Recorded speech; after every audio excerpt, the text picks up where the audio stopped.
बिहार की प्रचंड जीत के बाद अकबरुद्दीन ओवैसी साहब का एक भाषण वायरल हो रहा है।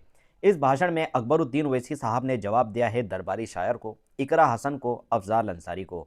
जो लोग पूरी कोशिश कर रहे थे कि बिहार में इस बार एआईएमआईएम को जीरो पर रखें, पूरी कोशिश कर रहे थे कि बीजेपी भले ही आ जाए लेकिन एआईएमआईएम की एक भी सीट ना आए।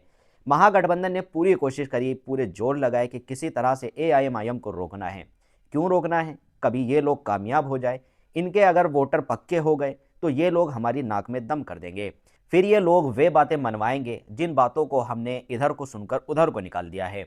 लेकिन अल्लाह का ऐसा करम हुआ कि एआईएमआईएम के खिलाफ तमाम साजिशें की गई। एआईएमआईएम के खिलाफ तमाम अपने सांसद विधायक बाहर के स्टेट के लाकर खड़े किए गए, पूरा प्रचार कराया गया, पूरा इंटरनेट पर वायरल किया गया। लेकिन नतीजा क्या निकला कि जो लोग एआईएमआईएम के सपोर्टर थे उन्होंने एआईएमआईएम का दामन नहीं छोड़ा, असदुद्दीन ओवैसी का दामन नहीं छोड़ा। एक दरबारी शायर आया था जो भीख में मिली सांसदी से सांसद बना और उसके बाद वो ऐसे ऐसे भाषण दे रहा था कि जिसके कोई सिर पैर नहीं है। वो ऐसे बोल रहा था जैसे खुद जनता के वोटों से चुनकर आया हो। हालांकि हकीकत यह है कि मुरादाबाद में जमानत जब्त हुई थी। असदुद्दीन ओवैसी साहब से जब इसके बारे में पूछा गया था तो असदुद्दीन ओवैसी साहब ने बोला था कि ये एक मुखिया का चुनाव नहीं जीत सकता। आज अकबरुद्दीन ओवैसी साहब उसके ऊपर बोलते नजर आ रहे हैं। अकबर ओवैसी साहब से तो आप वाकिफ होंगे, अगर किसी को सही जवाब कोई देता है तो अकबर साहब देते हैं। तो अकबर ओवैसी की वे वीडियो जरूर देखें जिसमें वो दरबारी शायर को और तमाम जो लोग बुलाए गए थे महागठबंधन की तरफ से एआईएमआईएम के खिलाफ प्रचार करने के लिए, उन सभी को जवाब दिया। वीडियो देखें।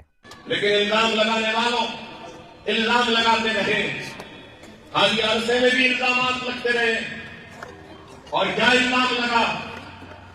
हम पर इल्जाम लगाया गया कि मजलिस इनकी एजेंट है, इनकी बी टीम है, उनकी फुला टीम है, ये है वो है। लेकिन नतीजा क्या निकला?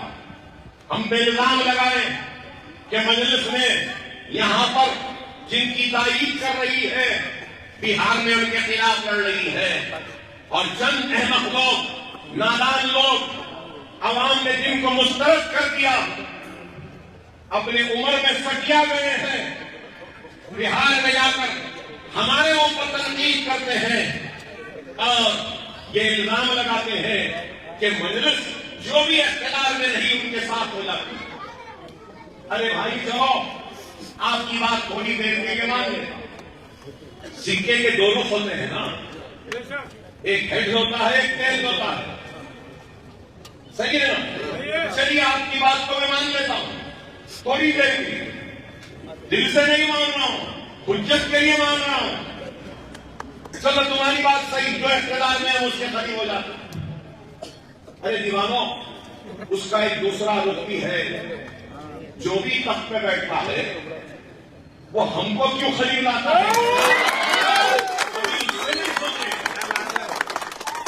वो नहीं बोलते, हम पर बोलते हैं कि हम उनके करीब आ रहे हैं। सवाल ये है कि कोई भी रहो, राजशेखर रेड्डी रहे तो वो भी करीब आए, रोशया रहे तो वो भी करीब आए, किरण आया करीब आया, और जब दूर हुआ तो डूब गया।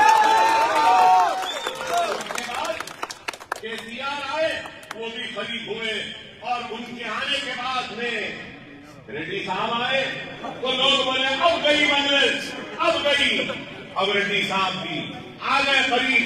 तो अरे भाई, ये क्यों नहीं देखते, ये क्यों नहीं सोचते कि इनके पास क्या जादू है? जो भी तख्त पर बैठता है बोलता है। ये हमारी बात है। इसलिए कहता हूं कि जिसके पास ताकत होती है उसके पास हर एक को आना जरूरी है, लाजिम है।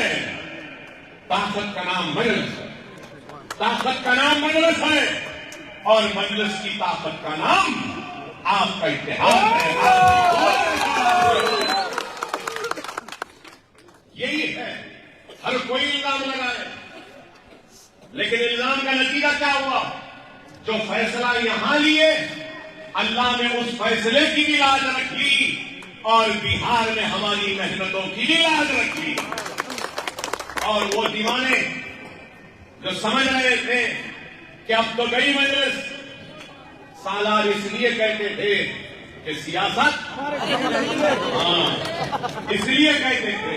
और मैं बार बार क्या कहता था, जिसका काम वो बेहतर जाने, जिसका काम वो बेहतर जाने। वकालत वकील कर सकता है, बीमार को सेहत एक डॉक्टर दे सकता है, इमारत की तामीर एक इंजीनियर कर सकता है, अखबार की इशाअत एक अखबार का एडिटर और सहाफी कर सकता है। ये सुपरमार्केट को चलाना सुपरमार्केट वाला जाने, पान कैसे बनाना है वो पान बनाने वाला जाने, गाड़ी को कैसे बनाना है खराब हो गई तो वो मैकेनिक जाने, सियासत का काम सियासतदान जाने। लेकिन आज ऐसा हो गया है कि डॉक्टर कह रहा है नहीं वकालत मैं करूंगा, जाता मुवक्किल जेल में। वकील बोल रहा है नहीं बीमार का इलाज मैं करूंगा, गया मरीज हो गया। साहबी बोल रहा है कि इमारत मैं बनाऊंगा, गिर गई इमारत। इंजीनियर कह रहा है कि सहाफत मैं करूंगा, पट्टी हो गई सहाफत की।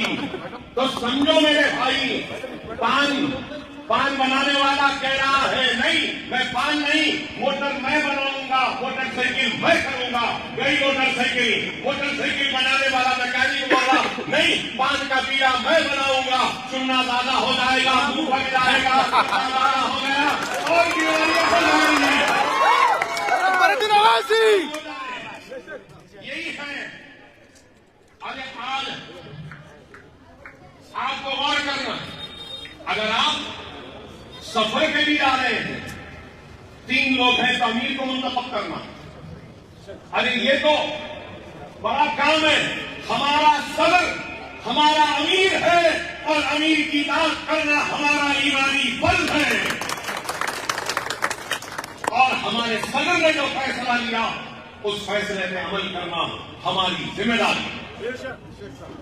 मैं ये बात कहूंगा, सालार थे, नौजवान था, सालार पास फैसले लेते थे तो नौजवान जहन में ख्याल आता, चाहे शैतान वर्गलाता था और सवाल आता था कि सालार क्या कह रहे हैं, ऐसा कैसा हो सकता है, क्या है, चुप बोल रहे हैं।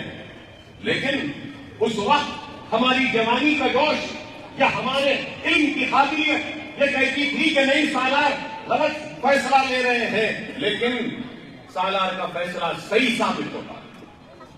आज भी नकीब मिल्लत बैरिस्टर असदुद्दीन ओवैसी फैसले लेते हैं तो बहुत से लोगों को उनके फैसले गलत दिखाई देते हैं, लेकिन वक्त गुजरता है और वो फैसले सही साबित होते हैं।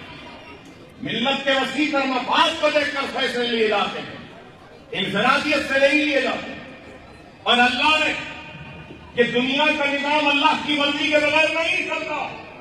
अल्लाह अगर नहीं चाहता तो इमारतें नहीं बनती, अल्लाह नहीं चाहता तो इतने हजारों बच्चे यहाँ पे नहीं पढ़ते, अल्लाह नहीं चाहता तो मैं आज जिंदा नहीं रहता था, अल्लाह नहीं चाहता तो अल्लाह की मर्जी के बगैर दुनिया का पत्ता भी नहीं हिलता। अल्लाह ने मुंतखब किया और एक मनसब पे फायज किया, और अल्लाह ने मुंतखब किया तो अल्लाह ने इंतखाब किया और नसीब मिल्लत को सदर बनाया, और सदर के फैसलों में अल्लाह की रजा शामिल होती है। और मेरा काम क्या है, आपका काम क्या है? फैसला लेना उनका काम है, उनके फैसले पे अमल करना ये मेरा और आपका काम। हमारा काम फैसला लेना नहीं है, हमारा काम फैसले पे सोचना नहीं है, हमारा काम फैसले को सही गलत बोलना नहीं है। हमारा काम बस इतना है कि हम फैसले पे अमल करें और अमीर की बात